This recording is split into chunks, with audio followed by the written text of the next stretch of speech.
Evimizə bir musafir geldi Bağdat'ta. Arvad həkət edir. Dedi, Ali, babam için 3 türbə qazdılar, 3'sü de siyana çıktı. Birincini qazdılar, Haçaqədizdən birinci türbə siyana. Vazgeçtiler. İkinci qəbri qazdılar, aynen siyana. Üçüncü qəbri qazdılar, aynen siyana. Bir kardeşlerim dediler, koyun babamızı bu siyanada gömün. Babamızın a'malı buydu. Ve illa onun için qəbri siyana çıxır.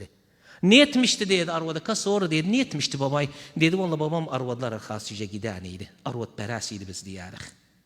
Ağlar gülmeyin, vakıbıdır. Bazı insan bakasay bir ennehu bes bir mücerrad arvad güldü üzüne av imşak bir hareket etti. Daha tükün töker aynı nokuşak kimin daha özünde kalmaz erir. Neyden geldi bu? Bu insanın şahsiyetsizliğinden geldi. Da'ne hele an dini de koyağın hele yan insanın şahsiyeti olduysa ermez özün ucuz yetmez. Ve bunlar nedir? Bakısa bir ennehu dairede bir tane üzüne gördü, bir tane hana gitti özden, bir tane baktı özden bitti daha etti dinini, bütün şeyin ahlakını Haçaqədizdən ne der? Ayak altına koyar.